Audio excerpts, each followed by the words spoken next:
This week we have a bit of a spring reset because, high maintenance hands. If you want to hear me talk about the things that I'm not working on, as well as the things that I'm planning on working on next, please keep watching.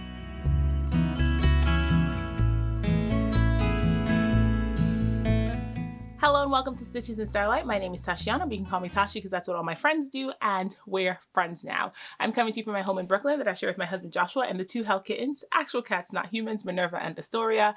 And this is my corner of the internet where we talk about all the things I'm making, whether I'm knitting or spinning or sewing or potentially weaving. It is just fiber joy and wool chaos all the time. If this is your first time here, thank you so much for clicking on the thumbnail. There are a million voices vying for your attention on the internet, and you saw whatever this is and decided to give it a go, and that makes you a rad human. If you're a returning viewer, welcome back to the channel.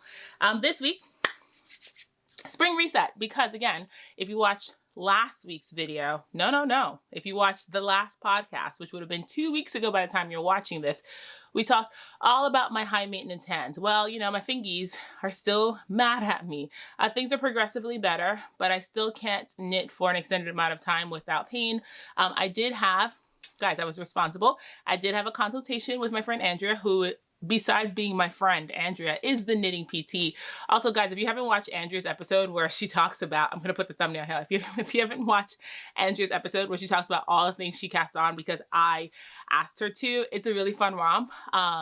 One thing I'm good for is starting a new thing. And another thing I'm good for is trying to compel other people to do that thing with me. And you know what Andrea is good for? Saying yes. Andrea's always down for the chaos and I'm always down for the chaos. And so we start a bunch of projects together. The funny thing about buddy knitting with Andrea is she reliably finishes the things and I meander. So I could think of last year at least 3 projects that we started together. One she finished, and then I finished 6 months later. One she finished and I actually frogged mine. 2 she finished and 1 still on my needles. We reliably start things together, and then she's good at completing things and I'm good at getting distracted. But no, this year, the buddy knits are actually happening.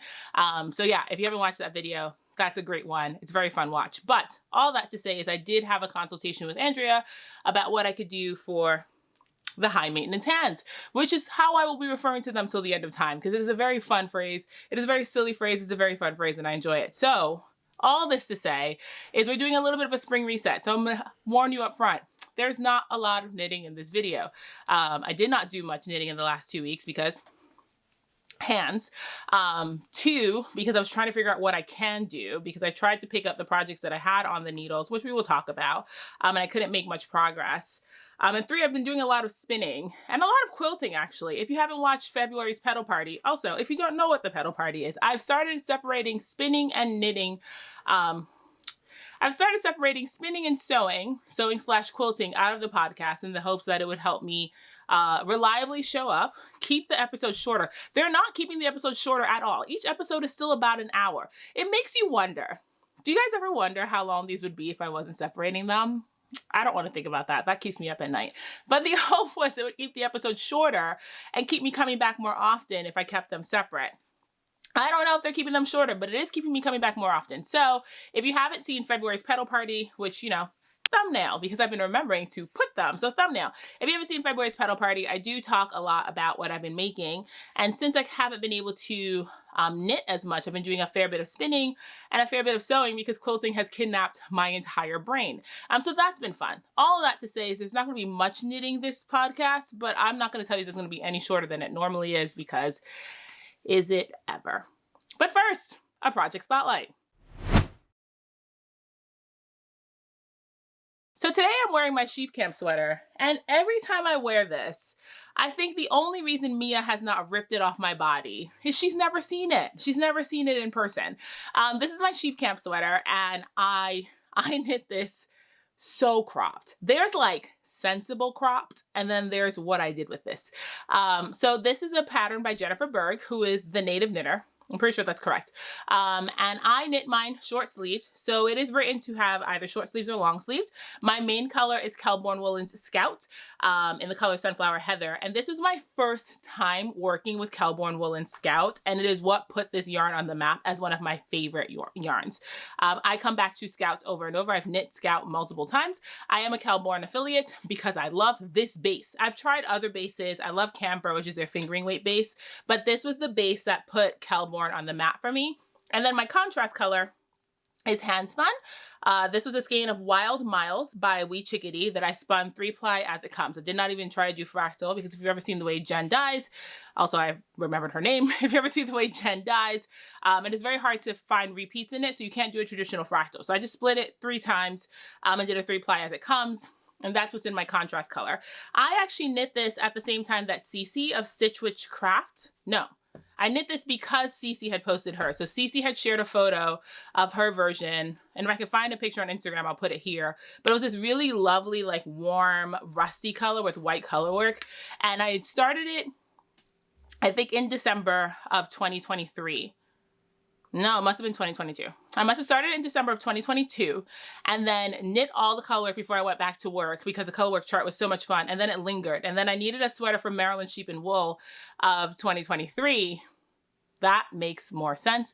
I could be wrong. All the details are in Ravelry. And then I finished it. The reason I think Mia is going to take this from me is this is delightfully cropped. I knit this to pattern.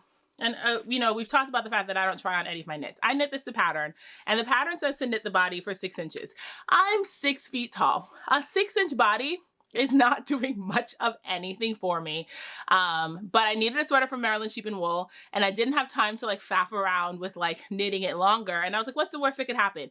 I love it. Literally, it's been perfect. It's been perfect. I've thought about ripping it back and extending it a few times because I do have extra yarn. And every time I put it on, I was like, why would I do anything else with it? This is perfect. Also, I think it lends itself because it's shorter sleeved to a very, very cropped body. I'll show you what I mean. I'm wearing shorts. We'll make sure that like not too much of my legs are in this, but I'll show you what I mean. Okay, here we go. So here's my navel. Here, that's where my belly button is. And typically when I knit something cropped, I knit it to my belly button. It like covers my rib cage. And that's why I think that if Mia ever saw this in person, she would try to take it from me because this would be a perfect length on her. And it might actually still be cropped on her. It is vaguely, it's almost unreasonable. Like if I bend from side to side, there's a lot of skin showing. I don't mind skin showing, but I just wanted to be honest about how short this is. But here's the color work. So you can sort of see the hand spun in it. I do like the way the pink shows up right here.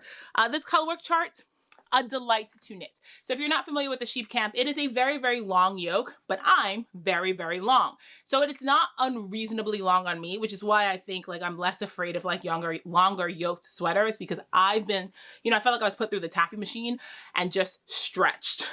So a longer yoke fits really well on me. I've seen some people where a longer yoke is a little bit of a swan show on some people, but it works really well on my body just with my proportions.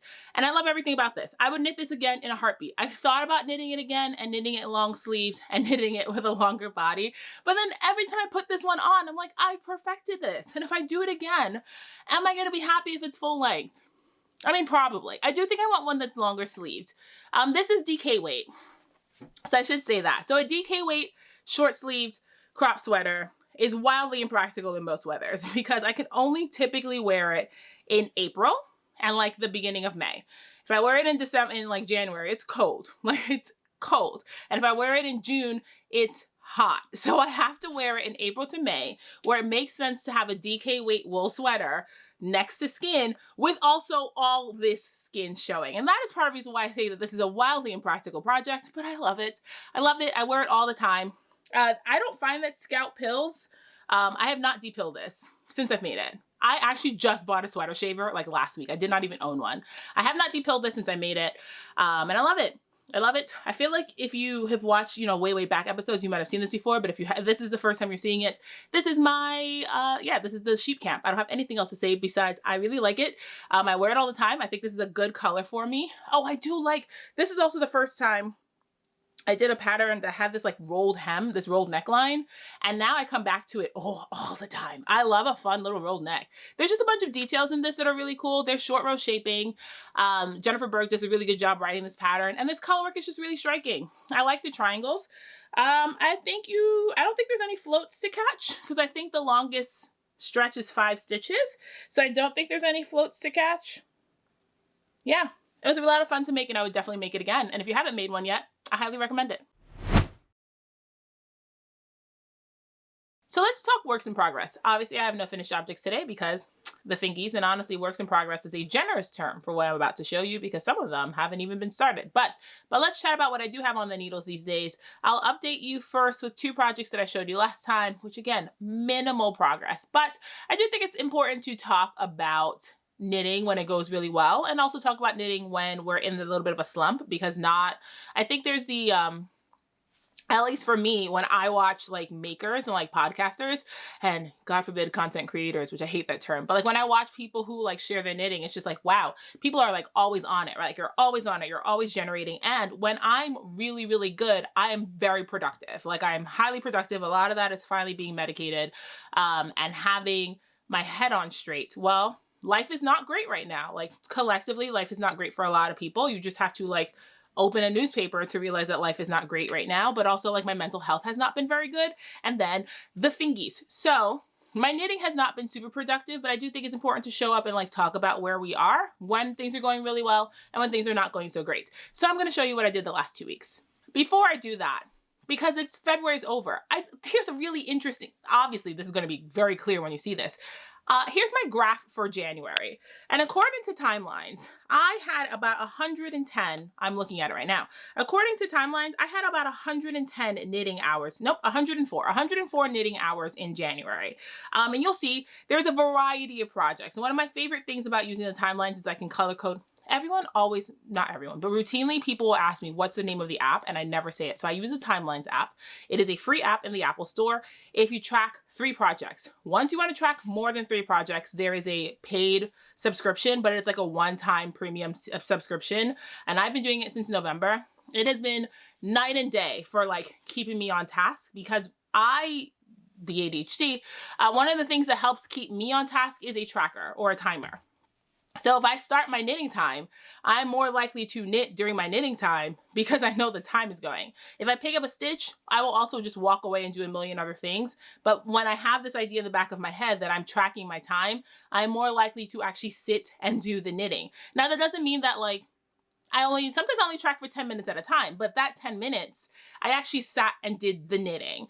Although, if I break this down by pie chart, and I'll put that here, there are multiple days, there are multiple weeks where I got like 22 hours of knitting in. So obviously I wasn't only knitting for like 5 minutes at a time, but looking at January, and then you compare it to February, my knitting time went down to 38 hours. And again, a lot of that is just my mental health has not been great. A lot of that is my hands have not been cooperating. So I've had to like step back.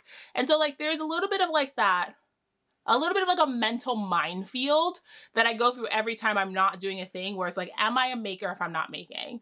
Am I a knitter if I'm not knitting? And like when we assign a label to ourselves, but we are not doing the thing that the label says we're doing, do we still have that label? And I've been having a lot of fun journaling about not being able to knit right now, because in January I had finished objects left and right. Like I had one podcast week where I had like 5 finished objects. Now a lot of them were accessories, but I did finish a fair bit of garments in January. And then February hit, and I think the only thing I finished this month was my wintering, which is okay. You don't need to finish a project every month. But I think when I start having those highs and lows and like things start changing and I'm experiencing like the ebbs and flows and I'm watching the ebbs and flows happen in real time, sometimes our brains play tricks on us. So I thought it was just really interesting putting January next to February, because 104 hours versus 39 hours, that is a huge jump. And like, I was only out of work. Like I went back to work on January 4th. So it wasn't even like I had a lot of vacation time to explain that. It was just that I was like in the zone in January. I was feeling really good. My body was feeling good. And then in February, my body wasn't. And so like honoring where I am right now, let's show you what I did. So quick update on my sock. So last time I told you that I cast on, so I'm a member of Brandy at Long Dog Yarn. I'm going to have to say it that slow every single time so that it actually comes out correct. So I am a member of Brandy, her sock club, which is a Disney song themed. And last time I showed you that I had just cast on my cuff. Well, I do have a little bit of a leg, and I finished my heel, and I have started the foot. So again, not a ton of progress, but I have been enjoying working on this first sock. I did enjoy knitting the heel. I'm just doing the I'm So Basic socks by Summer Lee. I did a heel flap and gusset. I have some light bulb stitch markers over here to help me track how many rounds I do for the leg so I can repeat it. I think I did 1, 2, 3, 4, 5. So I did 5. 1, 2, 3, 4, 5. I did 5 rounds for the leg, 50. 5 times 10. I did 50 rounds for the leg before doing a heel flap and gusset. I decreased out the gusset stitches, and now I'm working on the foot. I do wear a US 12, so there's a fair bit of sock knitting in this for me. There's also a fair bit of sock yarn. Like, I have a lot of yarn left. This is called Be Our Guest, if I haven't said this yet, and it's on her 80/20 superwash merino nylon base. And it's been really fun. I understand why people knit hand-dyed socks. Like, this has been really fun to work on. I pick it up some days and I only do like 3 rounds. And that's enough. I'm knitting this on US ones, magic loop, so 40-inch circulars magic loop, and I'm doing this with Andrea as hopefully a goal to get, I'm not even getting 12 socks because it's March now. It's March, well, by the time you're watching this, it'll be March, and I haven't finished my first sock. So my goal is now to get 8 socks. If I get 8 pairs of socks this year, I will feel pretty good. The goal is 8 pairs of socks because the goal was originally 12 pairs of socks. It's March and I haven't finished a sock. So that's not happening. Also, it could happen, but we're gonna make this a realistic goal and make this 8 pairs of socks by the end of 2026. That is the year we're in. By the end of 2026. I'm already having a few issues with this sock. My cuff is too tight. I was watching Rachel Renee at Table 10, and Renee was talking about her sock cuff being too tight. And a bunch of people gave her potential solutions. So I can pull it on, but it is a little bit too tight. I'm wondering if, because I know superwash girls with blocking, I'm actually going to block this on sock blockers and see if that stretches it. Because once I get the cuff over my ankle, the rest of the sock fits fine. But it is a little bit of a work to get this over my ankle. So we'll see what happens because this seems pretty stretchy. I will say this is a 64 stitch sock. I should say that. So I'm hoping that it blocks out. But if it doesn't, then my next sock, I might try 68 stitches because 72 stitches is too many stitches. So I might try 2 things. I might try 68 stitches, or I might try knitting the sock on 1.5s and still doing 60. I understand so much now about people talk about their sock recipe. I was like, it's a vanilla sock. Like, how much work goes into vanilla sock? So much work goes into vanilla socks because feet are weird.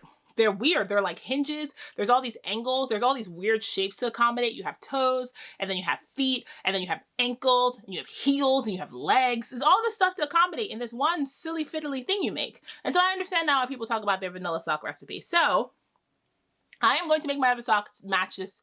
I know Andrea talked about this because we had this conversation. I have fun sensory processing things, and if I change the second sock, I'm not going to wear them. So they have to both be ill-fitting, and I will wear them. But if one fits better than the other, I will not be able to convince myself to wear them. And I'm not going to rip this out and do it over. I know there's a universe where someone's going to be like, well, what if you frog it? We don't believe that. That's against my religion. I'm not going to rip this out and do this over. I'm going to finish this sock because I think it's important to get the data of what happens when I wash it and I block it. Because there's a universe where if I wash it and block it, if this cuff relaxes enough, it'll be fine. And so it makes no sense to rip it out if I don't know if this cuff relaxes enough. I guess I could block it now. I mean, mid-project blocks exist. I might block it now. I might block it and put it on the sock blockers and see what data I get. No, I'm just gonna finish the sock. Guys, I have no idea what I'm doing. I don't knit socks. This is my first time knitting a fingering weight sock, if you couldn't tell by like how confused I am by the general process. I do enjoy knitting the sock. I enjoyed working the heel. The heel flap was fun. Doing that heel turn was really fun. And also I like the way the hand-dyed yarn looks. So I'm committed to this sock. I have no idea what data I'll have for you by the next time you see this, but hopefully I will have at least a finished sock and maybe the second sock on the needles. And then I'll have a pair of socks finished in March. But yeah, here's my first work in progress, which is the I'm So Basic socks by Summer Lee, using Long Dog Yarn. Be Our Guest, which is Brandy's sock club for this year. quickly, I'm going to talk to you about my Esther jacket, which is a knit along that I'm doing with a buddy knit that I'm doing with Yeji of Handmade Co. and our friend Ursula. And I will tell you that they're finished, or essentially finished. They're on sleeves and button bands, and I have like put a little bit on my body.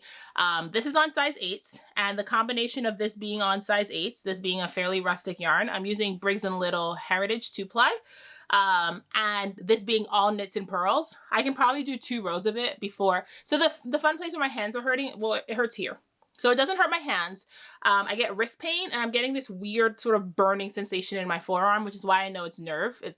I'm a nurse for context, so I know sort of what certain pains feel like. That's how I know it's nerve pain, and that's how I know it's related to my carpal tunnel, because of the type of sensation I'm getting and also where it is. I can only knit 2 or 3 rounds of this before I start getting that burning in my forearm, and I have to put it down. So I've worked on it periodically where I do 2-3 rounds and I'm like, well, that's that, and I can put it down. And it's really frustrating because I knit the actual yoke of it, like the fronts and the backs, so fast. This is the Esther jacket by Petite Knit, if I didn't say. But if you're not familiar with the Esther jacket, it's that fun diamond one that's made all of knits and pearls. Here we go. So there's the texture. And it's made of all knits and pearls, which means you are constantly, so I knit continental. I also knit left to right. That's a question that I get a lot. I knit left to right. So I hold my working needle in my left hand and I tension my yarn in my right hand. And with the continental, you're constantly like going back and forth. Obviously with knits and pearls, same thing, but you're going back and forth. So it's really hard to get a rhythm because it's like seed stitch. It's seed stitch and then reverse stockinette for this whole thing. So it's like sometimes 13 stitches in a row of seed stitch and then 1 stitch break and then 13 stitches in a row of seed stitch. And it's a lot of back and forth. And it really starts to cause the burning nerve pain that I get. So I'm cheering Yeji and Ursula along, but this is going to have to go on hiatus for probably another week or so to give my hands a full break from this, which is really, really sad because I wanted to do this as a buddy knit with them to keep me moving. And they're going to be finished and mine is going to be lingering, which is always unfortunate because once a project starts like languishing for me, the odds of me picking it back up, it just goes down and down and down by the day. So I'm a little bit disappointed. I'm not going to lie. I'm a little bit disappointed about this. But again, we are honoring our high maintenance hands. And if the high maintenance hands say I don't work on my Esther jacket right now, the other thing is I wanted to finish it while it was cold.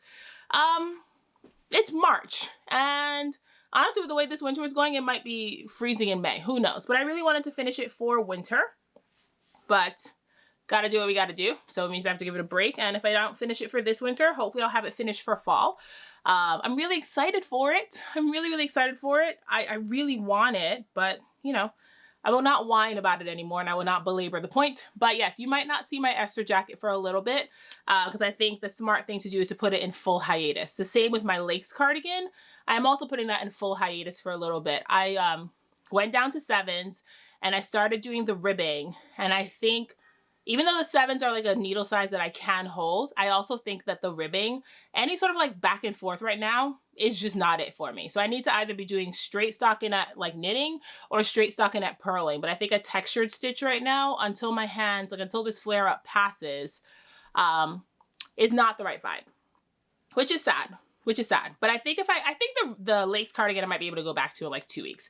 This is just constant seed stitch and I have 11 more inches of body on this versus the Lakes cardigan where I have 3 inches of ribbing. Like I feel like I might be able to power through that in a little bit, but definitely not right now. So you won't be seeing this for some time and you won't be seeing my Lakes cardigan for some time while I give my hands a breather. Here's the thing that you might remember, but you haven't seen in some time. Since my hands were being bad to me, I picked up a whip because I was just like, I might as well work on a thing that's been sitting around. Look, I'm almost done. I'm almost done. This is my Northern Lights pullover by Sari Nordland. And I call affectionately my Iceland sweater. I started this some time ago. I'm doing a low contrast colorwork version and I've shown this a while and then I went on timeout but I'm almost finished with the body. I'm actually the pattern says to rib it for 1.5 inches. I'm about 1 inch into the ribbing, so I think maybe 5 more rounds of ribbing and then I'll be able to bind this off and knit sleeves. So I'm almost done with this. This is Blue Sky Woolstock worsted in the color cast iron for the dark charcoal almost black, and then my color work. My contrast is hand spun. The colorway is called Aurora. Is that what it's called? It's called Aurora, and I did a 2-ply, and then I'm knitting this with this. Now, my yarn is like sport DK weight, and my main color is about worsted, so there's some fun differences in gauge. I did steam block this to like check it before I kept working on it, and after steam blocking, there's still a little bit of puckering, but it is laying so much nicer, which means once I get it in the water for a full wet block, I'm so confident it's gonna be great. The last time you saw this did have a folded neckline. I actually ripped that out because I don't know why. I don't know why this is happening, but I can't get it over my head. So I don't know if my bind off here is just too tight, or when I seamed it down, it was too tight. So I ripped it out.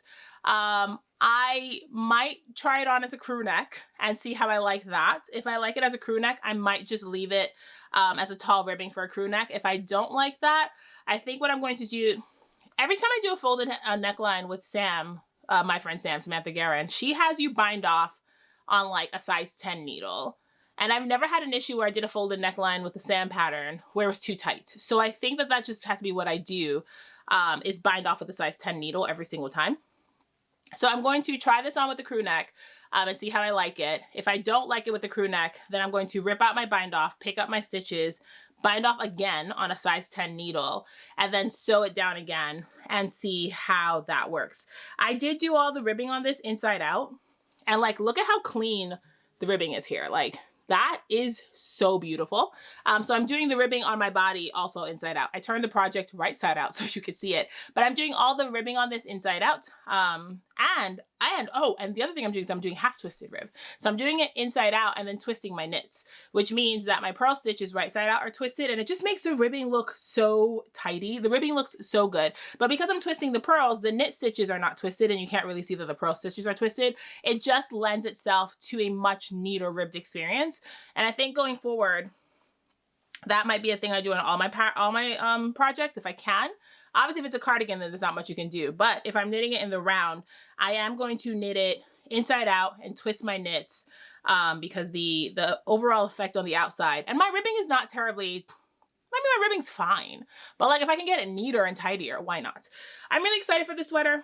By the time I finish it, I might get a few good weeks out of it.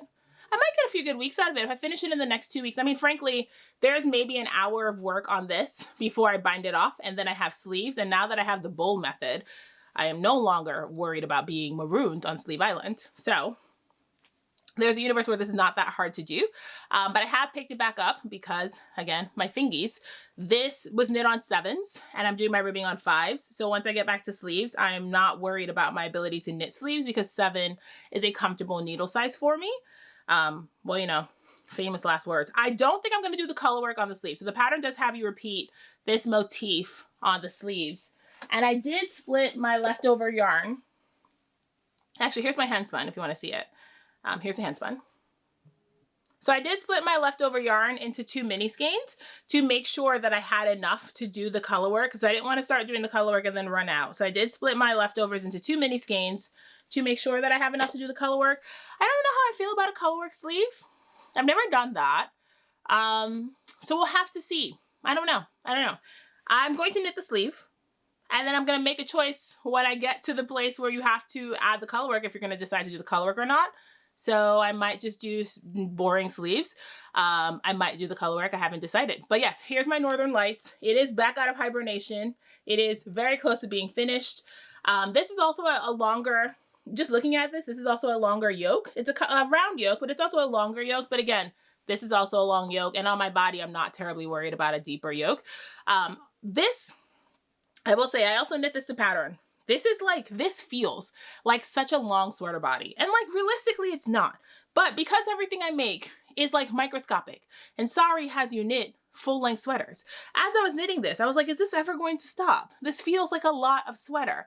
And then I was just like, no, this is just like a normal amount of sweater. Like, that's just a normal amount of sweater body. But when most of my sweater bodies stop here and then I start the ribbing, I was like, where am I going? Am I going to be knitting this for the rest of my life? And then that couples with, again, the longer yoke, it does feel like a bit of like a longer sweater. But once this blocks and the sleeves get on it and it relaxes a little bit, this is a perfectly normal and appropriate amount of sweater. And frankly, I tried it on before I started the ribbing, and it was sitting at like high hip, which again is a normal sweater. But when I'm essentially wearing a bralette with sleeves, a normal sweater feels very long. So yes, Northern Lights, back out of hibernation, because it's a thing for my hands to do. And the last thing I'm going to show you is a newer cast on. So this is Sophie at the Knit Purr Girl was reworking the numbers on the Semper slipover. And I've had the Semper slipover in my library for some time because, you know, I love a vest. And I was planning on casting it on. And when I saw she was reworking the numbers and she asked for a test, she called for a test call for it, I signed up. I didn't think I would get picked. Sophie is like wildly popular. Well, I did get chosen. I think there's an interesting thing about like as I come to terms with the actual size of my body, I'm like right mid-size. I'm like right in the middle of the pack. So I think that like I typically have, at my size with my height and everything else, I sometimes have a higher chance of being chosen for a test than like smaller knitters, because they're typically like, again, with the bell curve, you would think with the bell curve, like my size would be the most popular size, but it's really interesting. It's like not, it's skewed to like smaller sizes. So I typically make a size 4 or 5. In Sophie, she's so many sizes. This is a size 8, or she does letters. So this is a size G, which I was like reading the sizes and I was looking for my size and I was like, no, like how many sizes up am I counting? So I'm making the size G, which is a 45.5 inch bust. For context, I have a 42 inch bust when I'm not binding. When I'm binding, I get down to 40, and then my upper bust is about 40. So when I'm binding, I get down pretty flat, but most days I have a 42 inch bust, and even when I'm not binding, I'm wearing like a very supportive sports bra. So like not much bust tissue working with on my frame.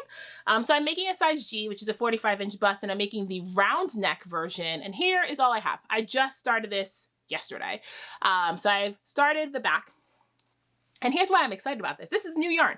I know I said I wasn't buying yarn if I wasn't at a yarn festival. None of y'all believed me, right? Like, let's be upfront. On a scale of 1 to 10, how many of you believed me? Because none of you should have believed me. I was really good for a really long time. I am now reprising this to I am not buying yarn unless it's a new and interesting base, which is like, it really leaves the doors open. I'm going to attempt to not buy yarn unless I'm at a fiber festival. And if I am buying yarn online, it has to be a new and interesting base. I will say I did not buy much yarn this year. I bought yarn it's March. It's been 2 months.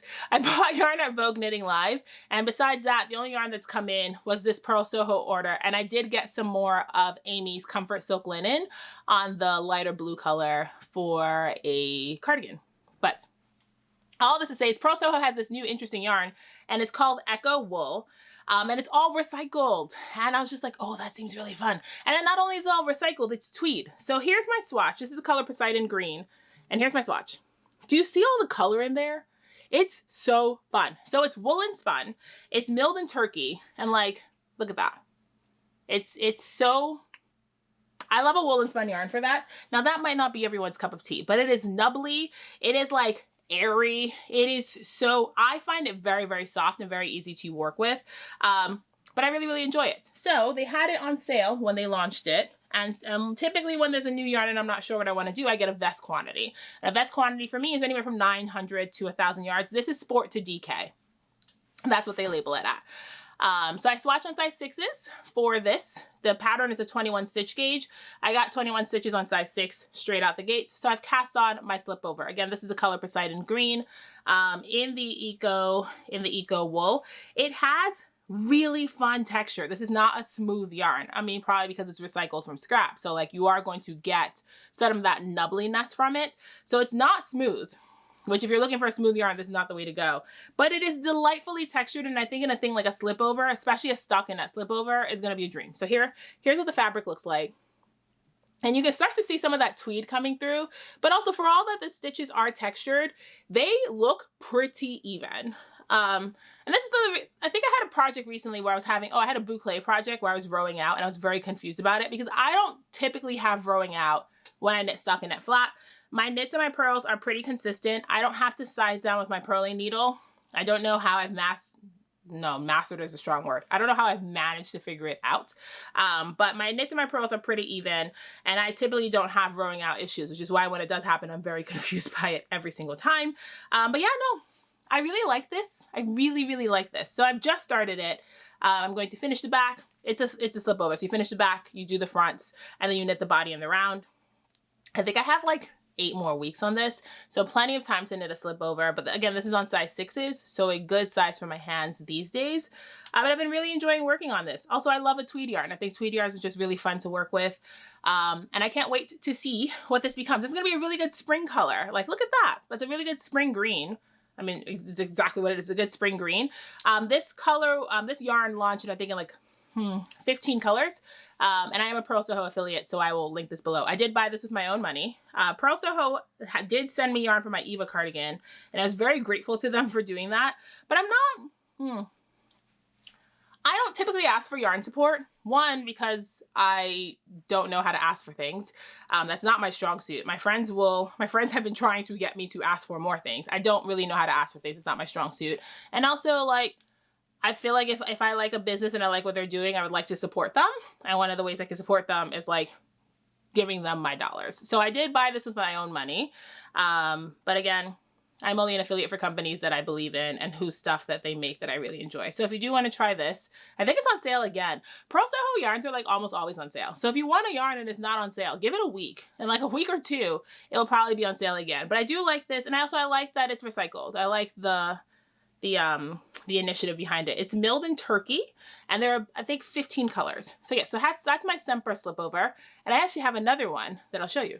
So let's quickly talk making plans, because right now, all I have on my needles that I can actually work on is my Sempre slip over and my Northern Lights. I do have one other sweater inside that's on size 5s. It's my Alpine Bloom, and I think when I finish my Northern Lights, I might pick that back up. I am trying to go back to my one new cast on, one whip situation. So as soon as I finish a whip, I want to get a whip out of a project bag. I'm going to do a whip audit at some point, so prepare yourself for the amount of whips, because I lost track of them. And then I went through Ravelry the other day and I was like, all of those exist? That's crazy. All this to say is I needed a new project.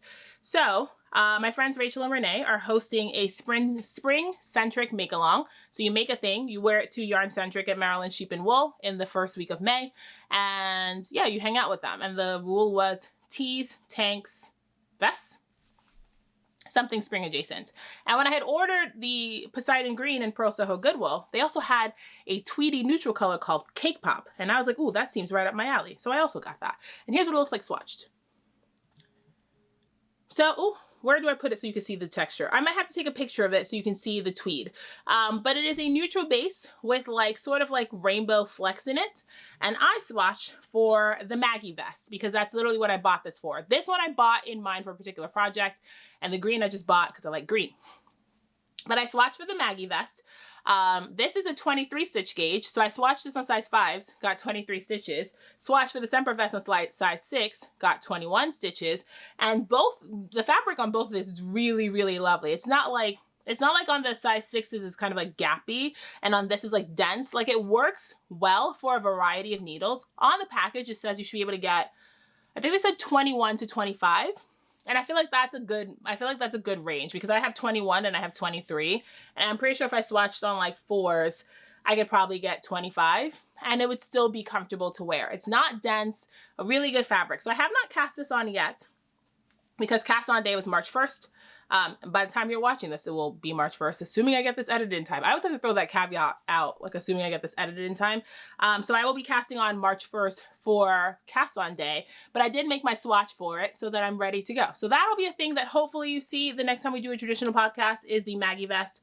The Maggie vest is a sleeveless vest by Petite Knit, and it has buttons. So the entire thing will be knit flat. There will be no knitting in the round. But I find that for movie knitting, I don't know why this is, but I routinely take my knitting to the movies.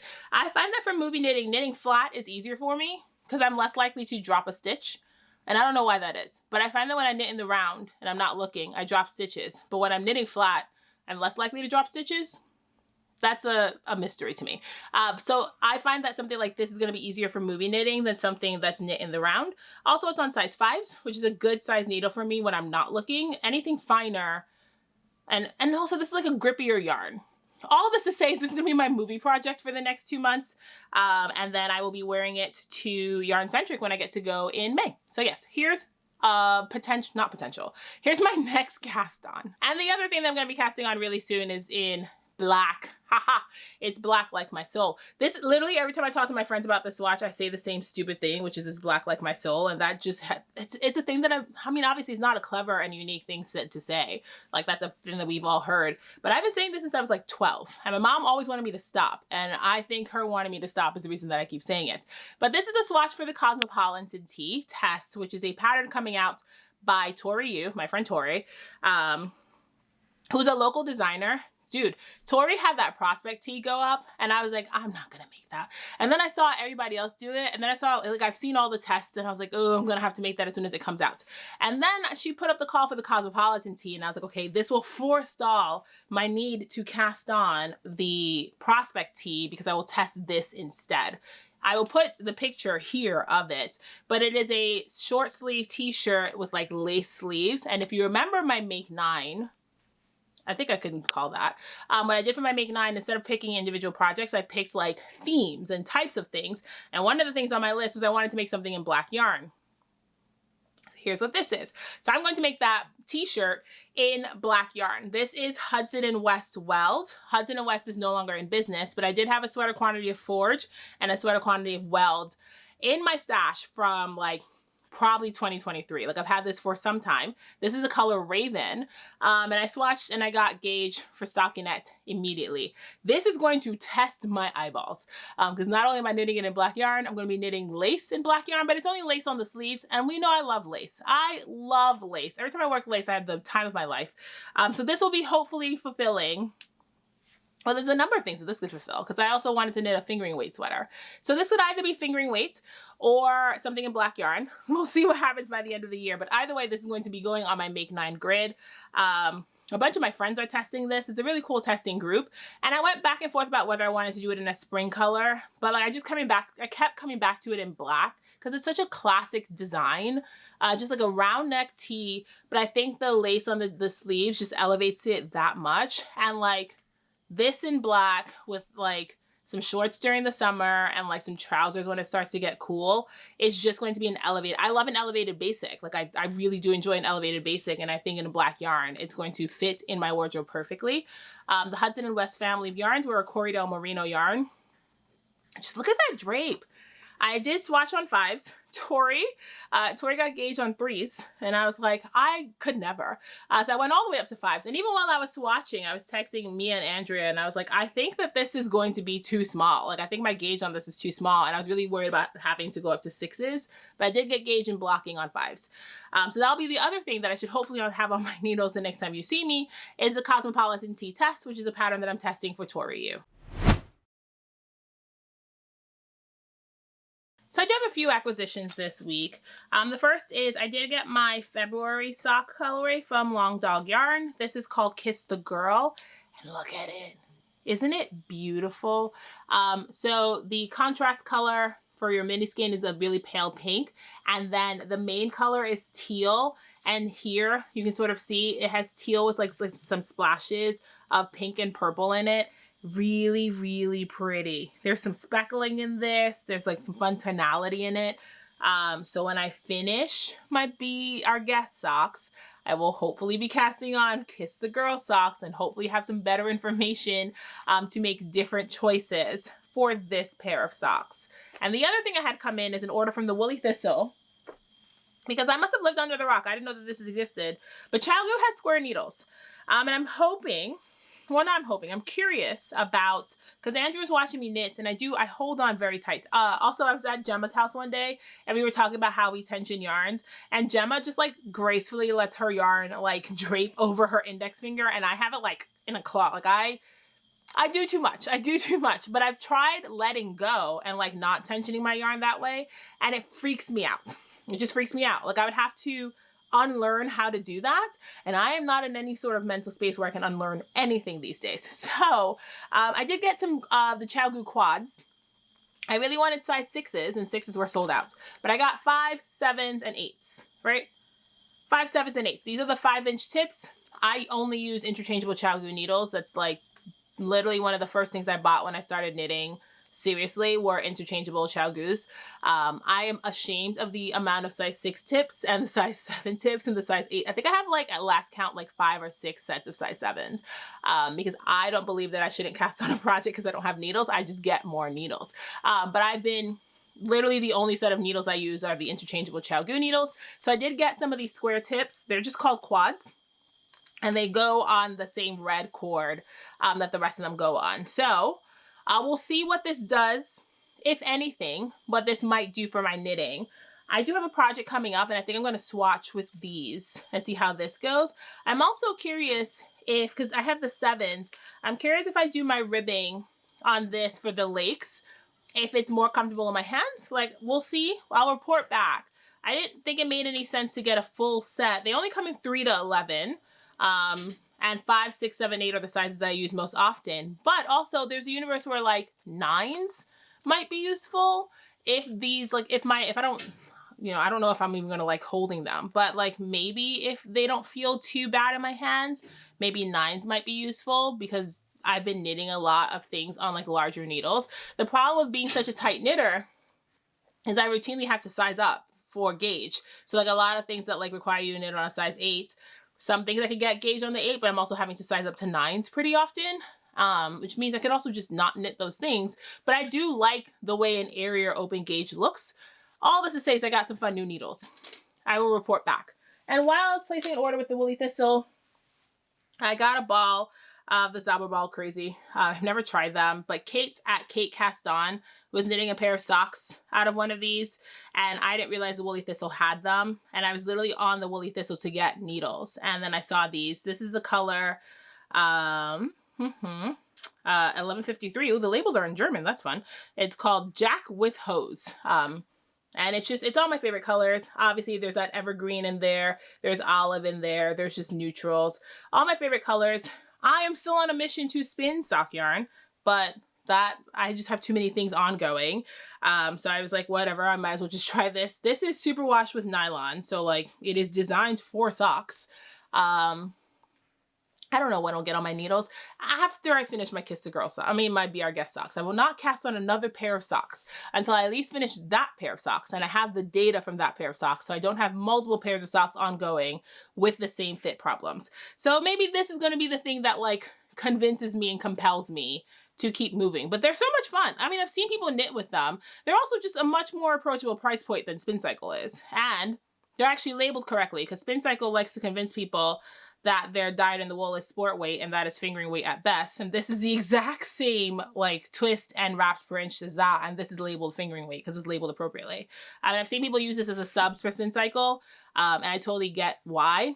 It's lovely. It's lovely. So we'll see what happens when I knit it up. It feels rustic in a way that I really, really like. For all that it's superwash, it feels rustic. And part of the reason that I don't knit with superwash is, one, I don't really enjoy the environmental impact of it. But the other thing is it just doesn't feel nice. But this feels woolly. This feels woolly and rustic in a way that I enjoy in the ball. So at some point, this might get worked up into socks. I will report back when that happens. So let's do medium mayhem. First thing I want to talk to you about is a video game. Sometimes I talk about video. Oh my God, I didn't even tell you guys about Expedition 33 when I finished it. I cried like a baby when I finished that game. Both endings are devastating. I sobbed. I remember talking to you guys at one point that I was playing it and then I finished it and I was like unwell for some time. And then I saw that they won Game of the Year and I was so happy for them. And then I played the like free level they gave us the day that they dropped that they won Game of the Year. And going into Verso's drafts was, I forgot how sad that game was. And then, you left and you get back in and I was like, oh God, this game's so sad. I refuse to delete it from my PlayStation because occasionally I just go back and replay levels. I'm also hoping that there will actually be a real DLC someday. And I have my fingers crossed. But all that to say is I don't really talk about video games, even though I play lots of video games. And if you guys are interested in what games I'm playing, let me know and I'll talk about it more often. But my friend and I just finished Split Fiction. We've been playing Split Fiction for a while. It's a couch co-op.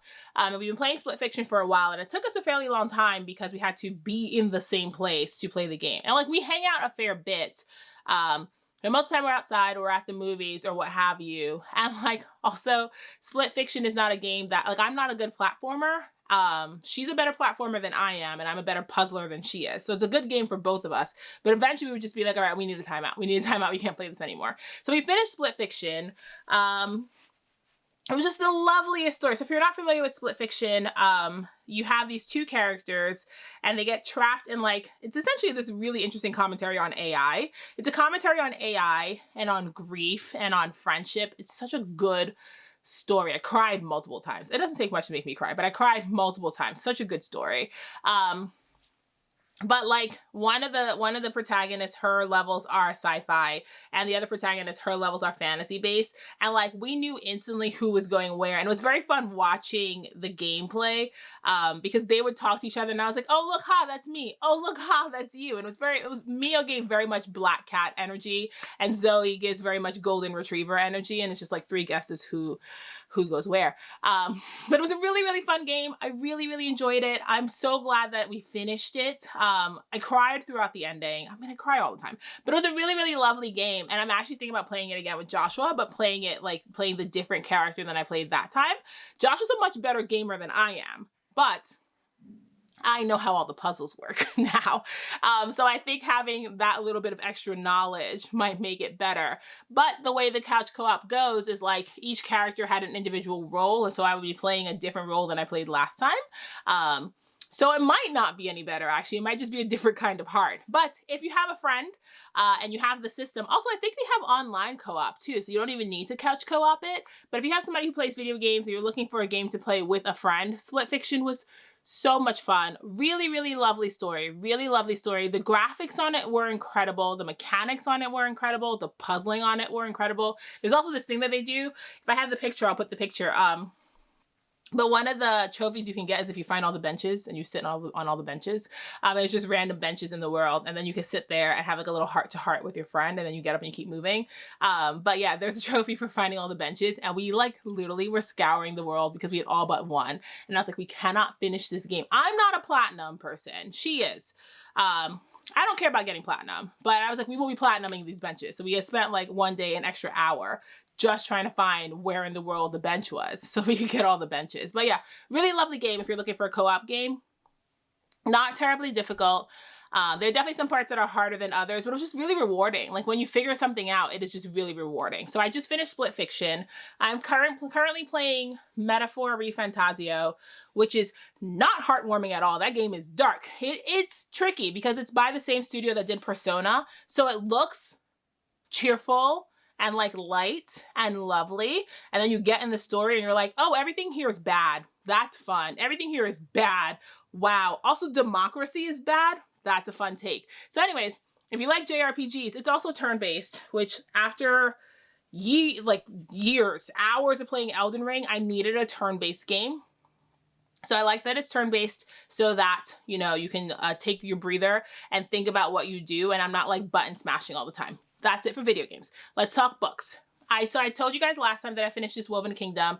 I'm now reading the sequel, which I think it's called These Infinite Threads, but don't quote me. Hold on. Yes, it's called These Infinite Threads.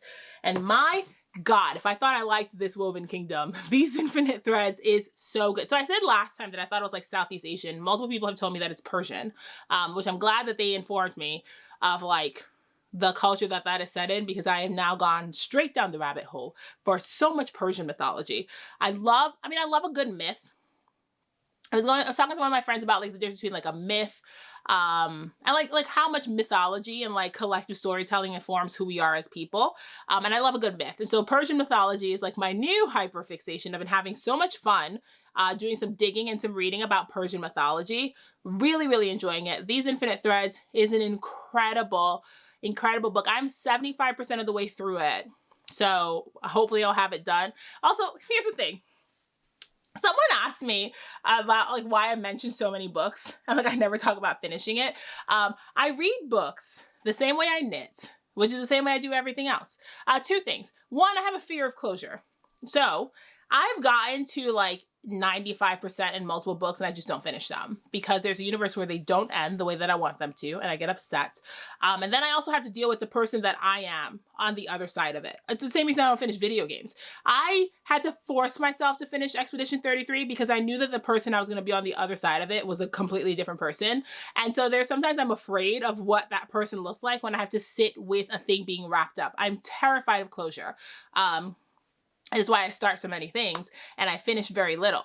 So I start lots and lots of books. I finish very little. And sometimes I get to 95% and then I still don't finish them. I am 90% of the way through Sunrise on the Reaping, guys. I am so close to being done. And I don't know when I'll do it. I'm going to cross that line eventually. And when I get there, you'll find out. But I will routinely just be like, hey, I started this book. Hey, I started this book. Don't wait for me to say that I finished a thing. If I finish a thing, you don't have to applaud me. But like, if I finish a thing, you could mentally applaud me because it took a lot of mental gymnastics to get there. So I will continue just mentioning that I started books and then you might never hear about them again for like weeks. And then they'll come back up. But yes, I did finish. But again, that and all of that to say that this Woven Kingdom made such an impact on me that I immediately started the sequel, and I'm 75% of the way through the sequel, and I've already bought the third one because I am enjoying it so much, and I didn't want to wait for it from the library. I bought the book. I'm having such a good time with it. The mythology is great. The storytelling is great. The character development from book 1 to book 2 is so much fun. This extra character that they threw at you at the end of book 1 is so interesting. I will not spoil it for you. Yeah, but I'm having a really good time. I'm having a really good time. And then the book that I started, because I was almost done with this with these Infinite Threads, and I was afraid of finishing it, is a book called Water Moon, which is, so it's set in Japan, and there's this pawn shop, and you can only find the pawn shop when you need it, and you get to pawn your choice. So if you've made a choice and you're not happy with the choice, you can give the pawn shop the choice, and then you no longer, essentially, like, you don't remember the choice and you don't have to deal with, because like sometimes choices weigh you down, right? So it's not that you forget the choice, but like the emotional weight of the choice that you've made no longer follows you. And it's just like, I would like that. Like, I would like that today. I would like to give you my choices and not have the emotional weight. So that is the premise of the pawn shop. And then obviously things go awry. And I will not spoil it for you anymore. It is really, really good. It's really, really good. The book starts with the daughter of the owner of the pawn shop setting up to inherit the shop. Her dad's about to retire. And then obviously things go awry because we got to write a book, right? So obviously things go awry. It's really lovely. I really enjoy this mechanic of choices being a thing that you can just give away and like not have to like reap the consequences of that choice, and then also what happens to the people who take care of those choices that you made, because you give it to the pawn shop and they have to monitor it. And so like there's the psychic weight of being the person that like holds all those choices, that like they're doing grief work, and like what's it like for them? Fascinating book, really well written, highly recommend it. I'm 30% of the way through it. I'm having a great time. So that's what I was reading over the last 2 weeks. I'm still reading Hamnet, but I'm doing it on audio. And again, can only listen to it for like 30 minutes at a time without weeping. It's such slow going. And my emotions are here these days. Here. I had to like shrink. My emotions are here these days because the world is melting. Things are terrible. So my emotions are here these days, and I can't read books that make me cry. So Hamnet is taking me a really, really long time because the world is making me cry, and then the books are making me cry. Something has to not make me cry. You know, it's not making me cry. I've been listening to Prize Fighter a lot by Mumford & Sons this week, and part of the reason why I've been listening to it is I like Mumford & Sons, but the other reason I've been listening to it is they're going on tour this summer, and I got tickets to see them at Madison Square Garden. So gotta learn the new album so I can go see them and sing along. So I've been listening a lot to Prize Fighter. There's a song called Icarus with Gigi Perez, and I think that's my favorite song. I lied. Rubber Band Man with Hozier is my favorite song, but a close second is Icarus with Gigi Perez. Really, really enjoy that album. I also really enjoy Mumford & Sons. I like that this is a return to form. I've been a fan of Mumford since like I Will Wait, since like the old days. And then they did some like interesting, like, listen, who am I to tell people how to pursue their art? But they did some interesting like mid-career things that I was just like, this might not be for me, and that's okay. Like, everything doesn't have to be for me, but I do appreciate this return to form. And I also think that Prize Fighter is like gearing up the part of my brain that really enjoys a singer-songwriter, and I am ready for NoahCon.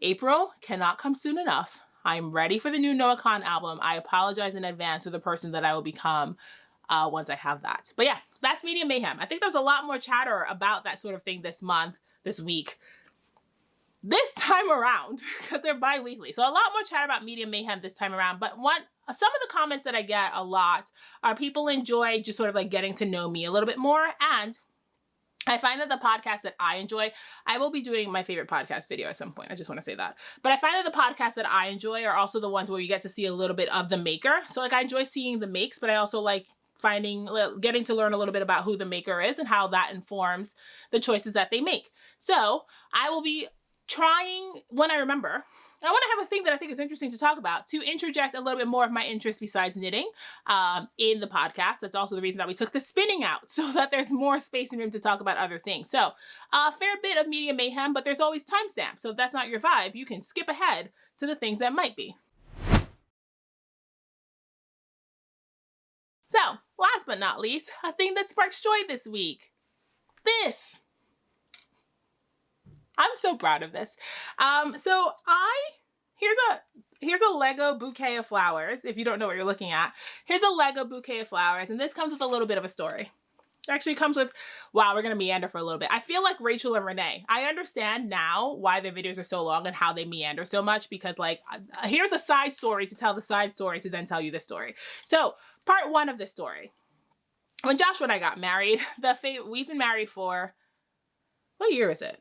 We've been married for 8 years. Joshua and I met when I was 17. I am 35. We've been together for literally my entire adult life, but we've been married for 8 years. And the wedding favor that we gave out for our wedding were little succulents, like actual succulents potted.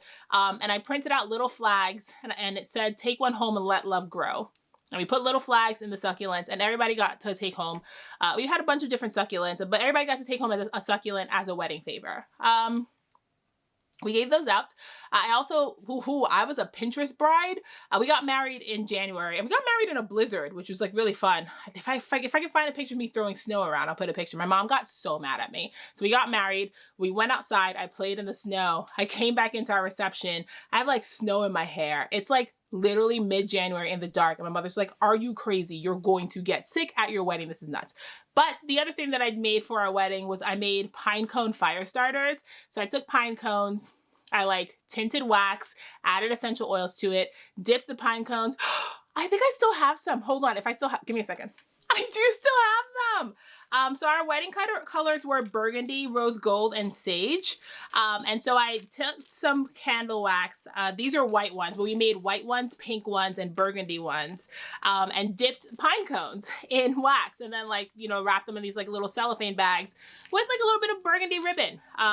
I DIY'd everything for our wedding. I was a college student. I was actually in nursing school. So like, you know, broke college student. We didn't have time or money to spend on we didn't have money. And I knew what I wanted for the wedding. And I knew that if I spent enough time, I could figure it out. So like, I DIY'd everything, and we had a great ceremony. And I routinely look back at those pictures, and I'm like really, really proud of what Joshua and I were able to do, because like when I say we DIY'd everything, I made our invitations. Like we DIY'd everything. I took a Photoshop crash course, and I went on like wedding invitation websites, and I looked at a bunch of them, and I figured out how to like imitate them. I bought a bunch of cardstock. We did multiple layer invitations. I did like a little button band around them. That's not what they're called. But like, you know, like the little band you get around like a really fancy invitation with like the little, y'all know what I'm talking about. I did everything. At the same time that I was in nursing school. I'm surprised I made it to the altar, because I was underslept and so tired and stressed out about keeping my grades up. We made it to the wedding. But all this to say is we gave out succulents for the wedding, and I brought home 2 of them. And it's crazy that I still have this. Do you want to know how long my succulents survived? They made it 2 weeks. I didn't even know it was possible to kill succulents. And I know it's possible to kill succulents that fast, but mine died immediately. So whatever. Fast forward to our next wedding anniversary. My mother-in-law kept her succulents alive. And not only did she keep her succulents alive, she gave us cuttings from her succulents as a first wedding anniversary present, which I thought was adorable. Do you want to know what happened between our first anniversary and our second anniversary? Joshua and I got the hell kittens. And the hell kittens don't think I deserve to keep anything green alive. They're huge chewers. They're huge diggers. So my mother-in-law gave us the succulents in like a nice shallow bowl, and I was very happy. And it was the first time I had brought home anything green to these hellions. Overnight, they dug them up. They chewed them up. I'm surprised that they didn't get sick. And they killed all my succulents. I tried to repot them, dead. And I was like, great, I love this for me. Then I tried to bring home a cactus. That didn't make it. I spent a lot of time Googling what plants were cat safe, because I know that, like they say, like a snake plant is the easiest plant to keep alive. I know that I don't have a green thumb, but also the hellions. The hellions literally prevent me from having anything green in our space. Also, I love flowers. But I hate roses. And one of the most cat safe flowers are roses. My favorite flowers were lilies. Joshua used to give me lilies all the time when we were dating. Lilies are like incredibly toxic for cats. So all this to say, oh, and I love peonies, also toxic for cats. So all this to say is, I don't really have flowers anymore. I don't have flowers. I don't have green things because, like, I think sunflowers are also cat safe. I'm not sure which flowers are cat safe, but the flowers that I like are not cat safe. And I can't try to grow any plants because the hellions immediately, like, they have like a beacon. And like, here's the thing, this is very much out of sight, out of mind for me. If I try to put the plant on a shelf where it's high enough that the cats won't reach them, because these babies are scaling things, I will forget about it.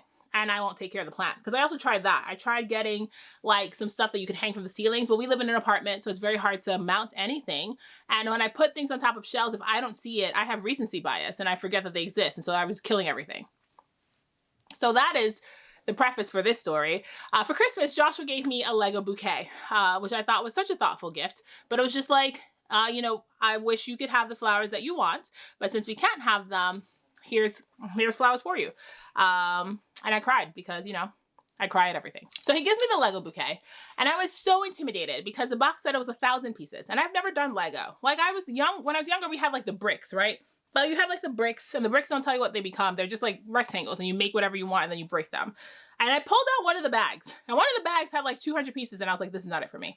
Well, last week, there was a blizzard, because winter is... I don't know what's happening with this winter, to be quite honest. A blizzard? We get blizzards every 10 years like clockwork. It's been really fun. We had one in 1996. We had one in 2006. We had one in 2016. And then we had one in the year of our Lord 2026. And listen, New Yorkers don't know how to behave in snow. We don't. Well, maybe upstate New York. People from New York City don't know how to behave in snow. We don't know how to drive. We sure as hell don't know how to clean up sidewalks.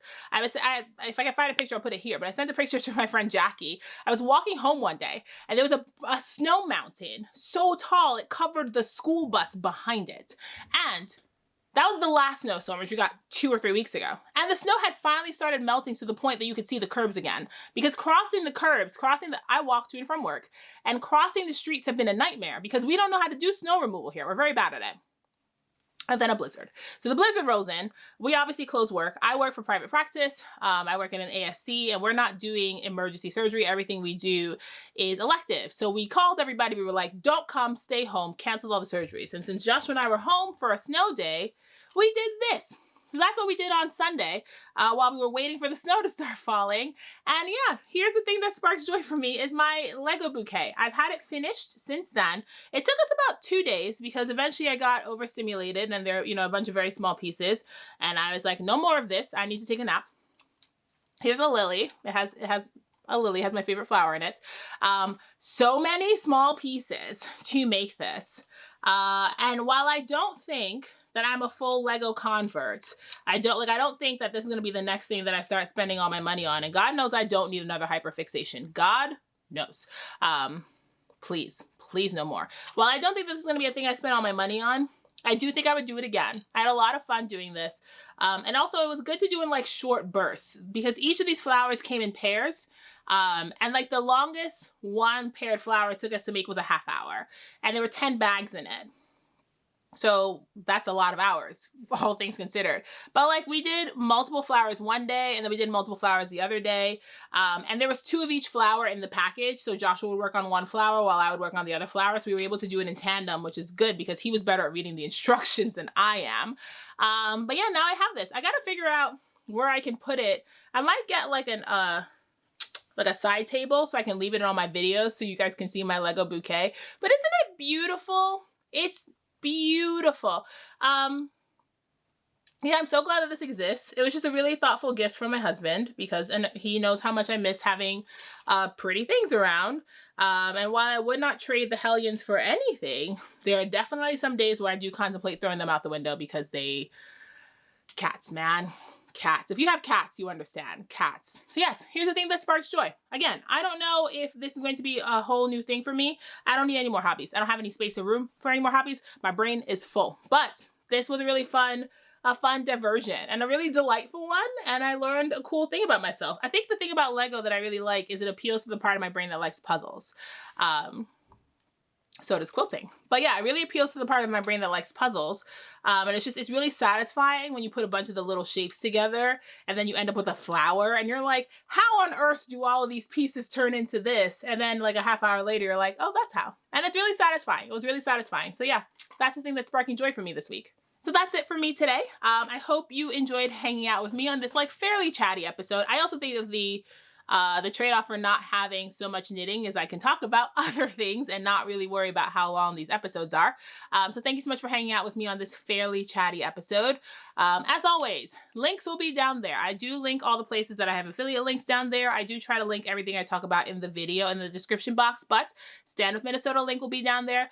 5 Calls link will be down there. I'm going to start adding the ACLU because if you haven't, I mean, I'm not your place to get news, but like if you're not following what's happening in Kansas, that's alarming. So, you know, if you're not abreast of what's been happening there, it might be worth it to take 5 seconds to just do a quick perusal.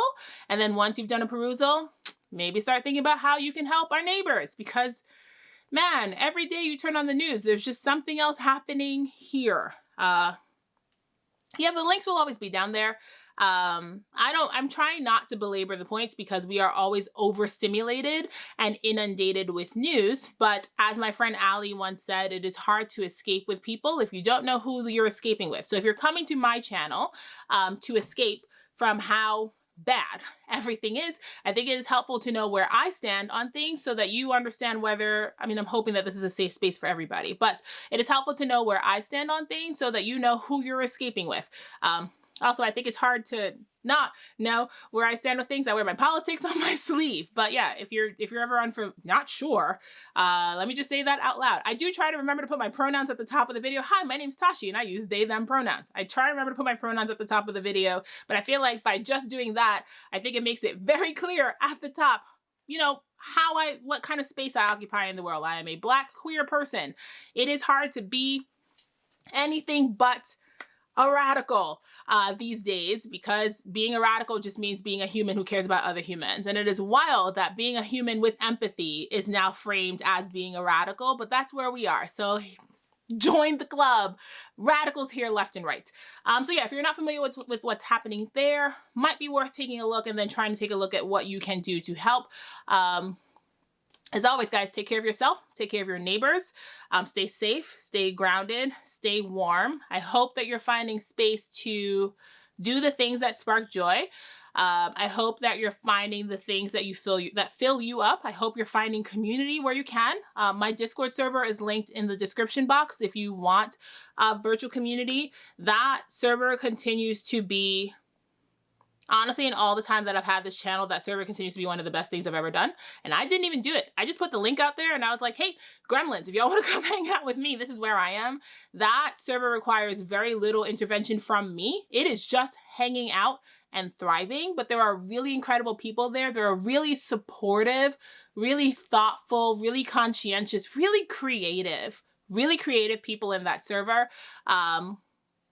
Yeah, we talk about everything from yarn to video games to fountain pens to life. So if you're looking for a place to hang out and you need virtual community, that is always there because I think the only way that we're making it through right now these days is relying on each other. So thank you for being here. Thank you for spending this time with me. Thank you for allowing me and my voice and my strange into your home. I hope that it helps. I hope that it helps. So that's it, guys. I love you. Go make something fun today.